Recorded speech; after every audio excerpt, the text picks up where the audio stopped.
So I want to introduce Hanneke Beynen. She's already online. Hello, Hanneke.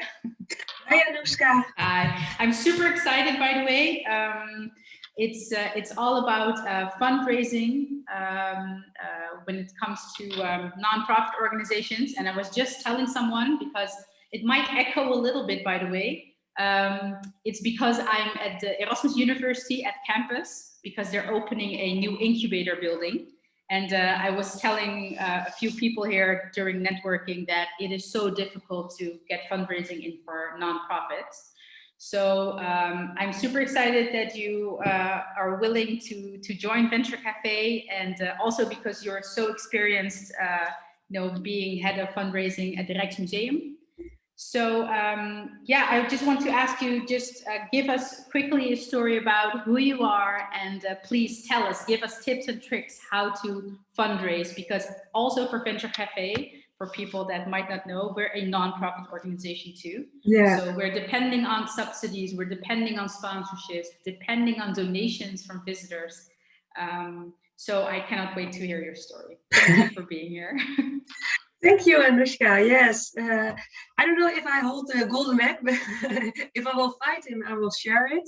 But yes, my name is Hanneke Beynen, and 2012 I started at the Rijksmuseum in the development department, the one responsible for all the external relations for fundraising, corporate sponsorships.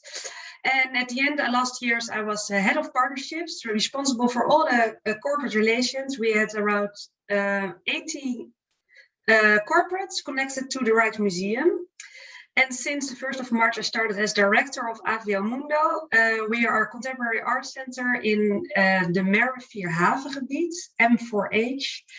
If you ever visited Rotterdam, has been founded by Joep van Lieshout, a Dutch artist, in 2008. And we have a very big plan. We are going to rebuild the area we are in now, to develop 3 buildings with 750 apartments, and for me personal, the biggest chance, cultural cluster from 10,000 square meters. So big opportunity to grow the contemporary art center we are already. And yes, we have to raise a lot of money, I suspect, to make it all possible. So yeah, that's part of my experience. And I also went to the San Francisco last year. Just I flew back a bit earlier because Trump decided that we had to go back because of Corona. So that was a shame, but I've learned also that raising money in a way for nonprofit feels the same as raising money for your startup, scale up, or whatever moment you are building your own company. Because what I've learned over there, and also the last 9 years at the Rijksmuseum, that it's all about network and connection. Because most people or companies, they want to earn money, but they want to give money something or someone they believe in and they feel connected to. So I think very, very important to create that connection with your possible future partner, your prospect, and just drink a lot of coffees, try to network online at this moment, physically later on in the year, hopefully, to learn a lot of people, a lot of companies, but also to learn who you are yourself. Because if you don't know who you are and what your goals are, you don't know who fits your company or your future plans. So who is the most suitable to join you on the plane, flying to your dreams into the sky. And so I believe fundraising is not only about money. Of course, we all need it to build something or to create something, but it's also about so many other things to raise: support, stakeholders, to surround you with a lot of other people who maybe invented something already that you are looking for. So those are, yeah, and many more, but I don't know if there are already some questions.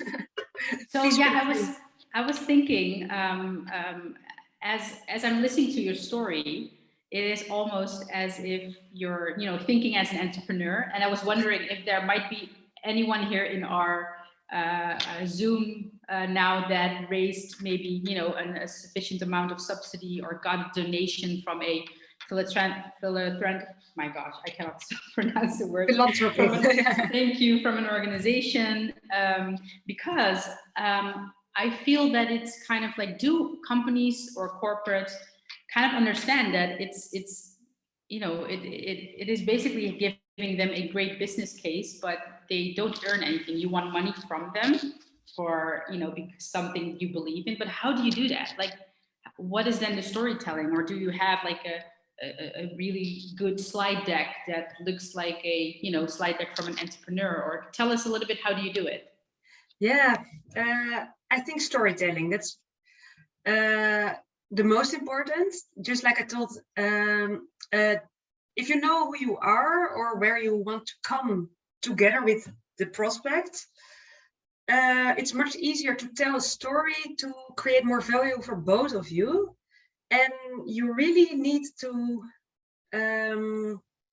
create your network and to listen to the other party, because it's not only about yourself, it's about the two of you together. So it's in my experience is getting to know each other, be patient, take time, and know at the right moment to pitch yourself in a good way, but also because you can't think for another one, but try to understand what moves them.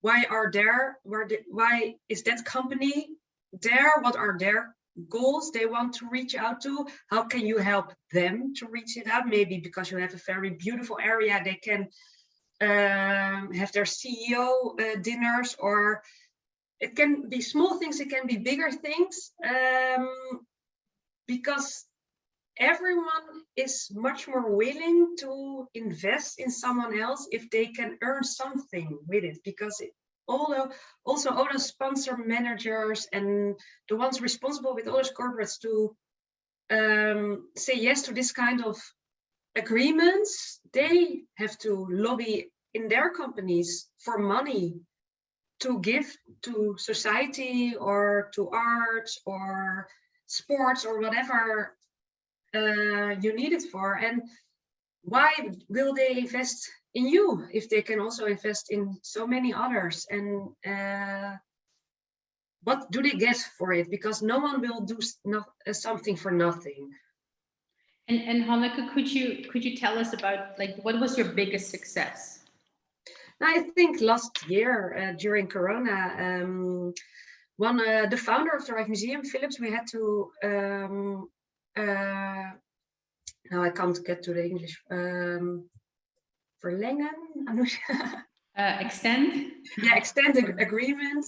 Mm-hmm. They were already 20 years founder of the Rijksmuseum, but in those 20 years, they developed themselves from a lighting company to a health tech company. And the health tech company, they were at the moment in 2020, we were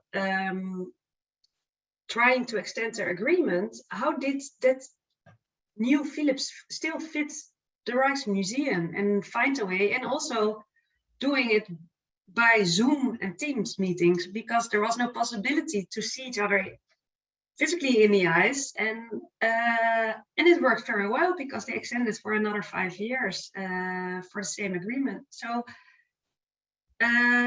this was really something I was very proud and also very happy to leave the Rijksmuseum after that extension, because they needed, of course, like all the cultural institutions in the Netherlands, very much. Could you give us like an indication of a number? Like no, what kind of amount? They like never, a huge amount? they never say it, so no.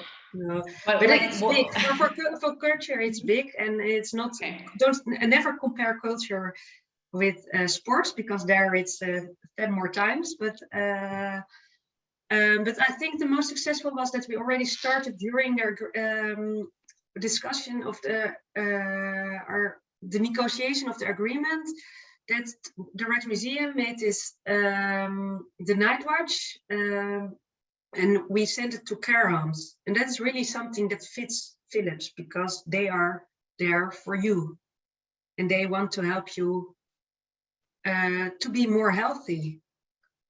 And they can do it through hospitals with all their products, but they can also do it at your home with their way of lighting. They can improve your life. That's what they want to do. So how could we together improve someone else's life? And we did it during COVID lockdowns by sending the night watch to all those care homes with all the elderly people who didn't get out of their homes in the strict lockdown. And finally, and there was an elderly woman, finally she had something to discuss, and she cried because as a child she was there before, and it worked very well. So we were really, like in 2013 when the Rijksmuseum reopened, they did all the lighting plan, and now we could help other people. And it's also something very upfront. It's so much more the social impact you make, so much more important. So how can you manage to let them improve their social impact by helping you with, of course, money, but also with working together? And a question, like, how does your reporting then look like? So what is for Philips what was so important? The amount of elderly people that you reached, or the amount of? No, there was only one small activation of the partnerships, and then the bigger part, I can't tell anything about it because it has to come out. But then, especially that one, that was more important for them. Then they are going to work together with my former colleagues of the Rijksmuseum within one department. That's, yeah, they can learn from each other. Really more research development part, yeah. So what we could learn is that it's all about storytelling, like understanding what, for example, this corporate wants, and if it's about brand recognition or is it about impact, and then connect what you do to that story. Yes. Or and vice versa. And also about willingness from your side to be open if they can help you from their direct expertise, not only because they have earned money with it, but also because they already have research developers or technicians or whatever kind of person you need. Because KPN was also one of the main sponsors. Yes, of course, they have a mobile network, and we need more and more to become wireless and to show the collection of the Rijksmuseum for all over the world. And then you can, it's not a hardcore business of a museum to build that kind of things, a website or whatever. So it can be so many ways that you can help each other, and just you have to dare to say for yourself, I'm not doing it all by myself, and I can give a bit to one another, and hopefully you will get even more back. And do you always then reach out to like the marketing department, or is like, what is your strategy? Or is it like you have to talk to the CEO, or you have to talk to the head of? Both. It's not that, it's not anymore that common that a CEO can decide, I like the Rijksmuseum or I like AVL Mundo, so we will spend some money to it. No, in the end, the head of marketing has to do something with it if they really want to connect at branding level. So then it's very important that the head of marketing also is very happy to be a partner of AVL Mundo. If I speak for myself right now, so that's very important. But it always depends on the corporate how they. Some more and more they have a sponsor department, or maybe a department. Nowadays you see much more corporates with departments for corporate social responsibility in the newest way. So it really also depends on what your aim is with the partnership. What do you want to do together? And the more people you can move within the other company, the more you will get out of it. Because if it's only a CEO who likes to have a dinner at AVL Mundo because he loves the artwork of Joep van Lieshout, then for sure, yes, very glad that we will get money or whatever in return, but a big chance that it won't be more than that. Although it's very interesting if you're a small cultural institution and they are a big corporate with already 5,000 people working there, that's a big public, and then you don't even say anything. Oh, there's a fly for the camera. And then they have customers and so many stakeholders. So it's can be a very big audience. And and Hanneke, of course, you are the Rijksmuseum, which is like the most famous museum ever. But what tip could you give us then if you're like you're a startup or an entrepreneur or not a Rijksmuseum? But you have AVL Mundo right now. But you have a cool story, a great product. But there's no doorbell, right, at a corporate, or it's difficult to get in. Even if you want to have like a subsidy from the municipality, you have to understand how it works. It's just a hassle sometimes.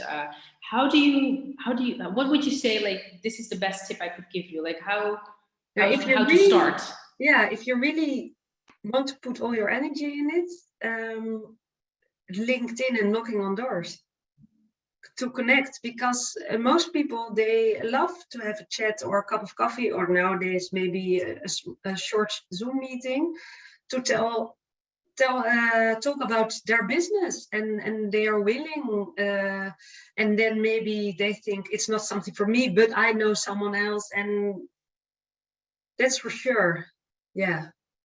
So, and of course, and I believe if you have a good idea, a product, a service, or whatever, it's what you want to sell.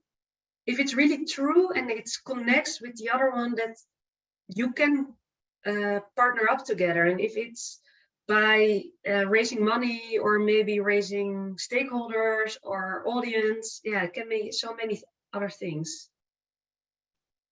And is it always that you have to think for the other party, like what would be the benefit? Or is it something that, no, you just tell your part and then let creativity do its magic? Or do you have to have like a fixed proposal, like, oh, if you're going to sponsor us, it will give you brand recognition, it will, it's your social responsibility. Do you have to fill that in yourself, that part? Or? No, not that, especially not at the first time. But I think for sure it will be smart if you not only think about yourself.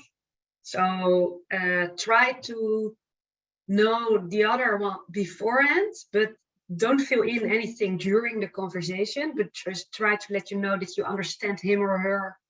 Also, because you understand that they have difficulties, like maybe now Heineken, Coca-Cola this week with the UEFA, very big difficulties now with their sponsorships, but try to give them understanding if whatever happens in their core business, so that you know that they also have their difficulties, but also try to let them know what your difficulties are and why maybe you need them or not that. But yes, it works best if you know for yourself what you want to give them and what you can give them, and be there also realistic in, but also how do you say, constantly the same, because not that's like KPN thinks, oh, I can get this, and Philips thinks something else, or Coolblue, or it differs every time.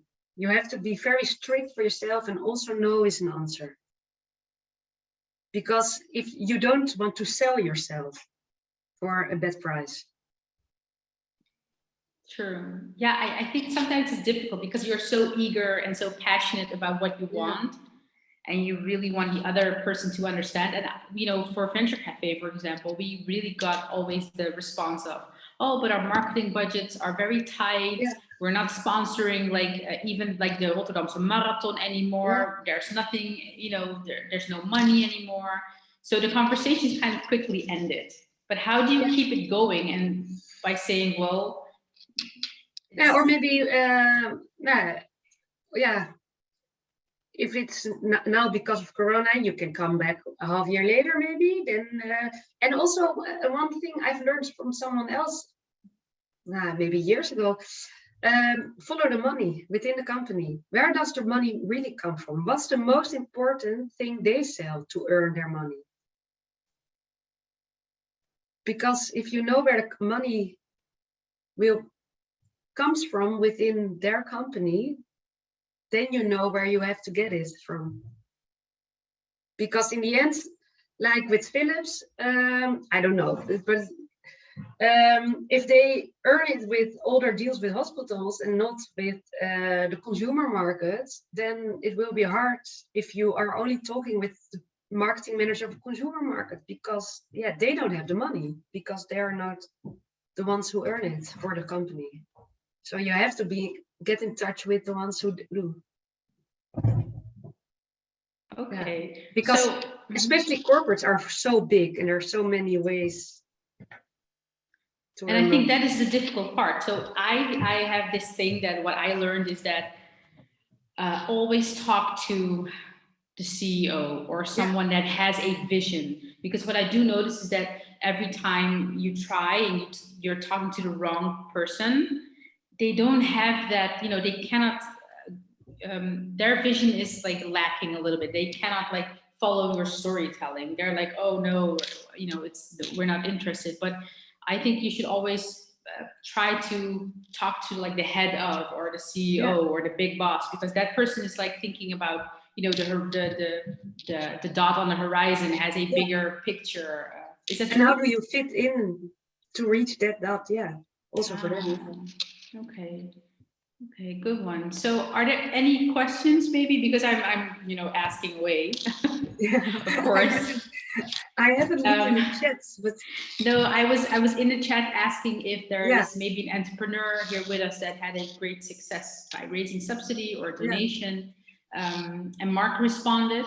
I'm not sure, Mark, do you want to tell us a little bit more about because you got subsidy years ago for commercial reasons? Maybe you could tell us a little bit more if you're able. And if not, maybe someone else has a question or wants to share a story.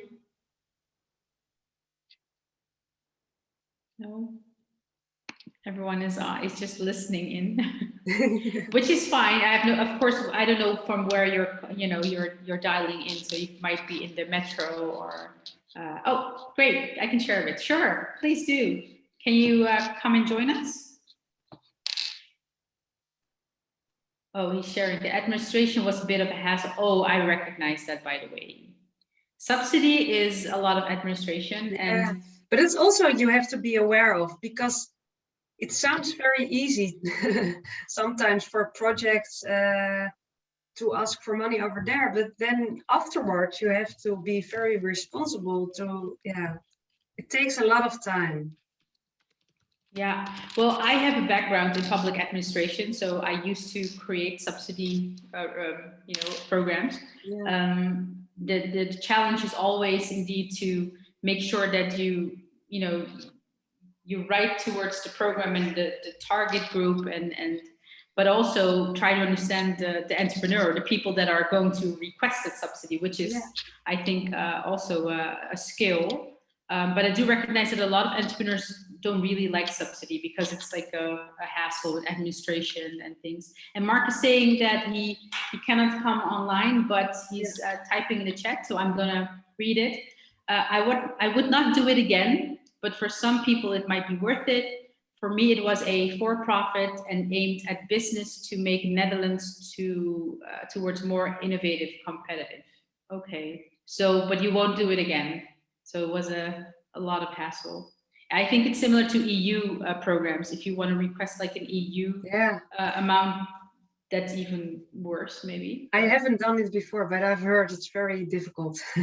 Yeah, it's yeah, you have to keep track on like hours, and you need a personal assistant or a secretary that does all the administration for you. Mark says it also, Yeah, Mark says, I thought about EU funding, but I heard I need a special person to fill in all the forms and give them even commission sometimes. True. Yeah, but I have to say that if you're thinking about subsidy in Rotterdam or the Netherlands, there are some great websites to go to, like RVO or KVK. which have sometimes some great programs running. And luckily, there are some people who are, willing to help out by explaining what to do and how to do. But for nonprofits, sometimes you see so many organizations donating money. I have sometimes no clue, like where would I go? Like you have all those funds. Fondsenhandboek. There it's very clear.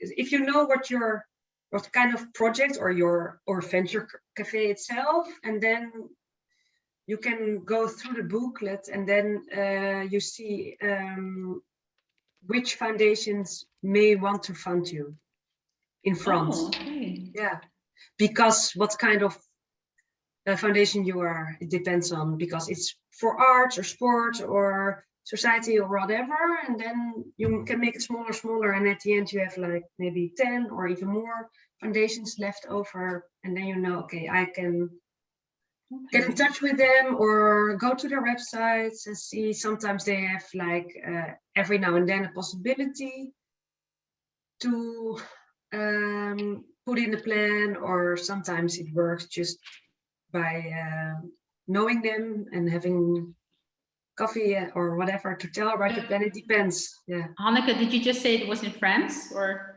Fondsen. In the Netherlands? It's a website. Yeah, it's a website, and you can buy the Fondsenboek. Fondsenboek. Yeah. Okay. I never heard of it, honestly. I do Yeah, know many funds, but thanks. Yes, a long time ago I did a bit more subsidies when I was responsible for festival, but that's a while ago. But it still works the same way. Yeah, so that's very interesting, but it takes time also. There are so many, and and I think I was also looking to what I wanted to tell, but because we discussed it before, and why I did think in the core it looks like the same, raising money for your startup scale, because it's all about networking. If the bigger your network, or not even like big without knowing each other, but if you know what you're looking for, and the better your network fits your dreams or wishes, and that takes time. Because now I'm just started the 1st of March at AVL Mundo in Rotterdam, and I have to create my new network also over here, and I'm doing my best. I think that is a good tip. And also because of venture capital. I see another question, by the way. Yeah. Question for Hanneke. Would you also consider looking for donations from individuals, maybe instead of going for subsidies? I think at first, the whole development, Big Bang, to call it that way, like because they say, and then you have a diverse group of stakeholders, because only private persons, foundations, municipality, and also companies, that would work the best. Because and also most of the people who give money to cultural institutions or other foundations, they already also have their own foundation, so it's not that easy or anymore. But yes, of course, and also why also still like the gemeente of Rotterdam, because in the end, if you are an institution in Rotterdam, then it's also very important to have Rotterdam as one of your biggest stakeholders. So I believe it's not only about the money side, but it's also creating a big platform and as big as your audience you need. And that's especially for cultural institutions, because we need audience, because we have to sell those tickets. And family offers, Yeah, I was just listening to your story, and I was thinking I'm on the board of IFFR, the International Film Festival, and we have some individuals donating money, but most of the times they're like family offices, right, managing the money of a family, and they're also willing to donate. Or sometimes we also had like people got a how do you call it, like an erfenis, forgot the name. Yeah. An inheritance. Yeah. Inheritance from from someone in the family, and then they would like to spend it to something cultural, or it would be film or music or art, but it could also be an entrepreneur. Yes, and but all those things, they cost so much time, because when I started the Rijksmuseum, Museum, we were at 8 people in development, and when I left, it were 30 people. So then you have much more possibilities to go to all the lawyers who represent all those family offices or work for all those things, because yes, there are many possibilities. And that's, like I started before, who are you and what do you want to reach out for? And do you need maybe corporates or private individuals or like members, and just not start with everything together at once, because at the moment I'm alone at AVL Mundo, so then it's too much work. But yeah, organic, if it grows itself, then you will get more people within your company, your foundation, because the more partners, like at the Museum, at the end we had like 70 or 80, you also have to manage all those. So the more foundations you reach out to get subsidies from, or private donors, or you have to get in touch with them every month, week, year, half a year. It also depends on the private donors. Are they old and they are willing to chat with you every day because they don't see that much people anymore, or maybe they are young and they don't care? You don't know, but it takes time. Just like with the subsidies from a municipality, it also takes time, private donors, corporates, because they have at the end the CEO asks, where is our logo, or do we have an invitation for? So yes, you need people to manage all those relations. Yeah, indeed. It's like having investors, right? They need their like board meeting, and you have to tell them what did you do with the money. Yeah, or even... it's really the same. It depends on the investment, how much they belong to you, and if they want to speak with the director or the head of a department in your foundation, or it's all the same. Yeah. And do you always like is every organization or fund different what they want from you, or did you create it like a strategy, like, okay, if you are donating money, this is what you're going to get from us, and this is when, etc. Yeah, I think it will be the most easy if you decide for yourself what you can give to whom, at which platform. If they get like €10, they get only entrance, or €1,000, they will get also a dinner, because it makes it much more easy. And then you can say no, then you have to become a bigger donor, private donor, or you have to be a corporate sponsor. And because I think, especially if you want to grow big, then it stops, because you can't manage it anymore. And then it's easier to manage, because then it's clear for them. They have signed for only one dinner a year, because they only give a few thousand. Set two, I think that's also for yourself, managing expectations for your relations, and also what you can handle, because you can't do it 24/7. No, it's great. So it's all. So the tip is also think about it. Like, what could you offer, and is that realistic? And I've never heard of someone. Of course, you are negotiating. They want something, you want something, and that's normal. But if it's clear, it's clear, and then it works, and it doesn't matter. Yeah.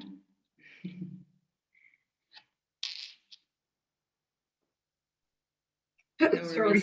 No worries, can happen. Yeah, it's bedtime.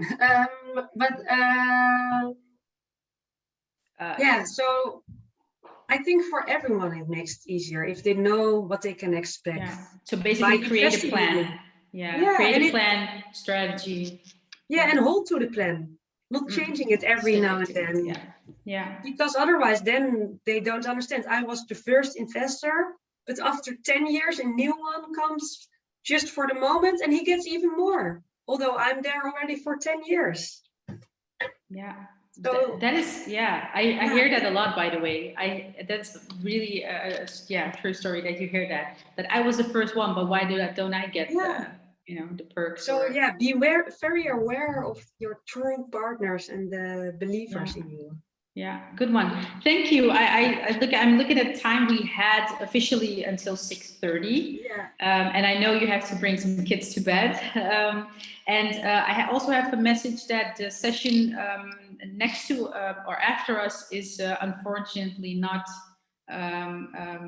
will not happen. But the team will inform everyone.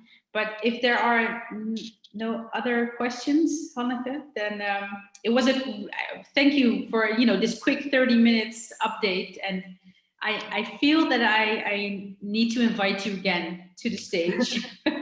And hopefully then I can have more examples of AVL Mundo. Yeah, that would be, I think that would be the best idea, because I really want to know, like, what are you working on now and how does that look like? And maybe you could give us like a sneak peek, right? Like, how do you do it now? What is your plan? So I would like to invite you to a next investment cafe, and then really focus on giving us a presentation. Okay, what are you working on now, and what is going to happen in Rotterdam? Because it's something very exciting.